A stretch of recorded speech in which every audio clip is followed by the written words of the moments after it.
Guys, இன்னைக்கு சின்ன மருமகள் எபிசோடில் என்ன இருந்துச்சுன்னு பார்க்கலாமா? இங்கே வந்து சேது எல்லாருமே கதவு தட்ட கதவு திறக்கவே மாட்டாங்க.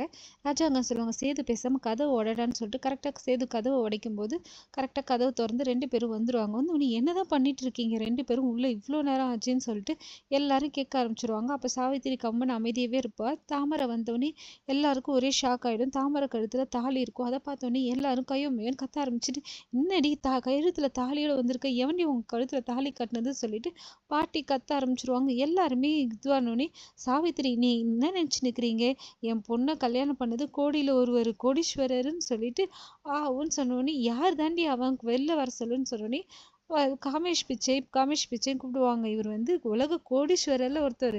காலையில ட்ரம்ப் கூட தான் டீ குடிப்பார், அது இதுன்னு சொல்லிட்டு சாவித்திரி ஃபுல்லாக சொன்னோடனே எல்லாருக்குமே யாரு தான் அவர் மாப்பிள்ளை பார்க்கணும் ஆர்வமாக இருந்து எல்லாரும் சேர்ந்து வர சொல்லுவாங்க. உடனே காமேஷ் பிச்சையும் வருவார்.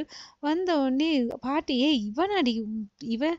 இவனாடி தாமரை புருஷன், இவனையாடி இவன் பொண்ணுக்கு கட்டி வச்ச, இன்னடி இவனை பார்த்தாலே காவலி பையன் மாதிரி இருக்குதுன்னு சொன்னோடனே சாவித்திரி வந்து, அம்மா இப்படியெல்லாம் சொல்லாத, அவர் கோடீஸ்வரன் சொல்லிட்டு சொன்னோடனே, இல்லை இவனை எங்கேயோ பார்த்தா மாதிரி இருக்குதுன்னு எல்லாருமே யோசிக்க ஆரம்பிச்சிருவாங்க. ராஜாங்க அப்படியே மறைச்சு போய் நின்ன உடனே சேது சொல்லுவான், காமேஷ் பிச்சைன்னு ஒருத்தர் வந்து உலக கோடீஸ்வரர்ல உள்ளூர் கோடீஸ்வரர்ல கூட இந்த மாதிரி யாரும் கிடையவே கிடையாதுன்னொடனே உடனே சாவித்திரி சொல்லுவாங்க, டேய் உனக்கு தெரியாது, எங்கள் அண்ணனுக்கு தெரியும், அதனாலதான் எங்கள் அண்ணன் வாயடிச்சு போய் நிற்கிறாரு. எப்படி என் மருமகளுக்கு இவ்வளோ பெரிய பணக்கார சம்பந்தமான்னு சொல்லிட்டு எங்கள் அண்ணனுக்கு எதுவுமே சொல்ல முடியலன்னு சொன்னோடனே அவங்களுக்கு ஒன்றுமே புரியாது. ராஜாங்க வந்துட்டு பலார்னு காமேஷ் கன்னத்திலே பலார்னு அடிச்சிருவாரு. அடிச்ச இதில் இது பண்ணிட்டு, யார்டா நீ சொல்லுடான்னு சொல்லிட்டு கேட்பாரு.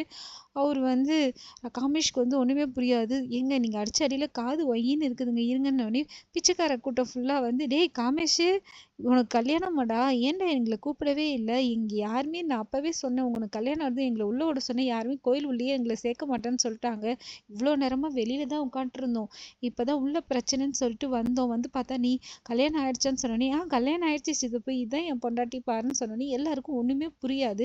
உடனே அப்போ தான் சொல்லுவாங்க, ஓ இப்போ தான் எனக்கு ஞாபகம் வருது, இவன் பிச்சைக்காரன்னு சொல்லிட்டு, இவன் பிச்சைக்காரன்ற உண்மை தெரிஞ்சோடனே எதுக்கு நீ எங்கள் வீட்டு பொண்ணை கல்யாணம் பண்ணன்னு சொல்லிட்டு பாட்டி திட்டுவாங்க.